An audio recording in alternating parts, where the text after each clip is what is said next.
बात बताओ, भगवान राम को कहते हैं मर्यादा पुरुषोत्तम, और मर्यादा पुरुषोत्तम है रामा, और विधि विपरीत करे किम कामा। तो कहा ये बताइए कि ये महा क्या हो रहा, चालू बंद क्या हो रहा, बहुत अच्छी आवाज बढ़िया है। तो कहा कि एक बात बताइए कि भगवान राम तो मर्यादा पुरुषोत्तम है, मर्यादा पुरुषोत्तम है रामा, पर विधि विपरीत करे किम कामा। तो महात्मा जी ने कहा कि कौन सा भगवान ने ऐसा जो काम नहीं करना चाहिए वो विधि के विधान के अनुकूल ना करके विपरीत कर दिया। कहा ये बताइए कि शूर्पणखा तो कोई तलवार लेकर के भगवान के पास नहीं आई थी, परंतु क्यों भगवान राम ने नाक कान क्यों कटाए एक अबला के। अपने देश में तो नारियों की पूजा होती है, यत्र नार्यः पूज्यन्ति रमन्ति तत्र देवता, पर भगवान राम ने ये मर्यादा के विपरीत काम क्यों किया। एक बेचारी निहत्ती थी, उसके पास में कुछ नहीं था, और वो कह भी क्या रही थी, तुम सम पुरुष नमो सम नारी। बोले अगर राम जी ने नहीं समझा तो ये उनकी गलती, पर वो तो बेचारी कोई गलत नहीं कह रही थी। वो ये कह रही थी कि आपके समान कोई पुरुष नहीं है, क्योंकि अब राजा के बेटा होकर के भी राजपाट छोड़ करके जंगल में संत मुनि महात्माओं को दर्शन लेने के लिए, राक्षसों का वध करने के लिए आए, और मौसम नारी, मेरे समान भी ऐसी नारी नहीं है। मैं चाहती तो लंका के राजा रावण की बहन हूँ, मैं राजमहल में रहती, परंतु मैं नहीं रही। मैं अपने भाई का भी वध कराने के लिए कि अत्याचार और अनाचार करने वाले का अंत होना चाहिए। इसलिए मैं भी आपको देख करके, जब मैंने देखी, आपको देख करके, भगवान राम को देख करके समझ गई कि ये कोई साधारण मनुष्य नहीं, कोई विलक्षण है। तो इसलिए मैंने ऐसी कौन सी गलती की थी। भगवान राम ने उस अबला के नाक कान क्यों कटाए। तो कहा एक बार भगवान शंकर से पार्वती जी ने भी पूछा था, बोले बाबा राम जी के सारे काम तो मेरी लीला समझ में आई, पर भगवान कोई ना कोई लीला करते हैं, उसके पीछे कोई ना कोई कारण होता है। तो हमें ये बताइए कि भगवान राम ने शूर्पणखा की नाक कान क्यों कटवाए। कहा देवी तुम्हें पूर्व जन्म में जाना पड़ेगा। पूर्व जन्म में ये जो शूर्पणखा है ये शेषनाग की पत्नी थी। एक बार शेषनाग वन में तपस्या करने के लिए गए। मेरी लगी श्याम संग प्रिय कि दुनिया क्या जाने, मेरी लगी श्याम संग प्रिय कि दुनिया क्या जाने, मुझे मिल गया मन कामी कि दुनिया क्या जाने, मुझे मिल गया मन कामी कि दुनिया क्या जाने। लगी श्याम संग प्रिय कि दुनिया क्या जाने, मेरी लगी श्याम संग प्रिय कि दुनिया क्या जाने।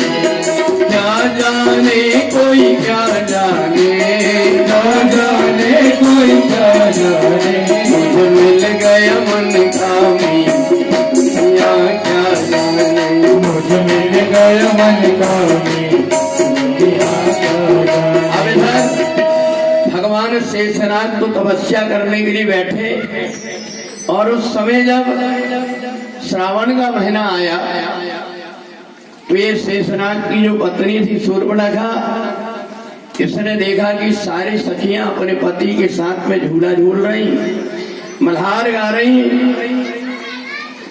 और इधर कहीं तोता की आवाज, कहीं कोयल की आवाज, कहीं पपीहा की आवाज, ये सुन करके शूर्पणखा का हृदय कचोटने लगा। जब हृदय कचोटने लगा शूर्पणखा का, तो उसके मन के अंदर वासना उत्पन्न हो गई। उसने मन में विचार किया कि मेरे पति तो गए हैं बाहर, मैं क्या करूं। उसने अपने आंगन में बढ़िया सा झूला बना करके 16 श्रृंगार करके और झूला झूल रही थी। झूला पड़ो है अमवा की डारी पैरी, झूला खाने वो धमना सांप को धीरे से बुलाया।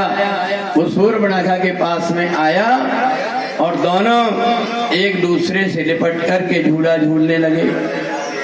अब इतने में उस समय राजा थे प्रताप भानु, और आपने सुना है प्रताप भानु की कथा कि जहाँ एक यज्ञ करने के लिए, एक यज्ञ करने से स्वर्ग लोक प्राप्त हो जाता है, वहाँ हजारों हजारों बार से इन्होंने प्रताप भानु राजा ने यज्ञ किया और हृदय ने कछु फल अनुसंधाना, मन के अंदर कोई भी प्रकार के फल की इच्छा नहीं थी। वासुदेव भगवान के चरणों में यज्ञों का पुण्य अर्पण कर रहा था। रथ में बैठ करके जा रहा था प्रताप भानु, और प्रताप भानु राजा के राज्य में एक भी कोई व्यक्ति की हिम्मत नहीं थी कि वो पाप कर सके। अब इसने जब देखा कि भगवान शेष तो बैठे हुए तपस्या में और ये धमना के साथ में और अनैतिक रूप से संबंध बना रही है, इसलिए क्रोध में आकर के रथ से उतर करके प्रताप भानु ने उठा करके कोड़ा मारना जब शुरू किया तो धमना सांप तो तेज भगता इसलिए भाग गया। ये नागिन को कोड़े जब पड़े पूरा शरीर की चमड़ी फट गई। राजा प्रताप भानु वहां से चले आए, परंतु ये तो नारी थी, तिरिया चरित्र करने लगी। इधर शेषनाग भगवान की जब तपस्या पूरी हुई, आकर के उन्होंने देखा तो ये नागिन के पूरे शरीर की चमड़ी उधड़ी हुई। देवी किसकी हिम्मत हुई तो ये क्या हो गया? रोने लगी। कहे प्रताप भानु नाम के राजा थे, हद पूर्वक मेरे को और अपने पास बुला करके, उनकी नियत खराब थी इसलिए मैं नहीं गई, क्रोध में आकर के उन्होंने मेरे को मारा। शेषनाग मन में विचार करने लगे, प्रताप भानु राजा को मैं जानता हूं, वो ऐसा अनाचार तो नहीं कर सकता, फिर भी देवी मैं तुम्हें वचन देता हूं, अगर प्रताप भानु ने तुम्हारे साथ गलत नियत रखा होगा तो मैं बालक का रूप धारण करके जा रहा हूं, उसको वहीं डस दूंगा और वहीं उसके प्राण निकल जाएंगे।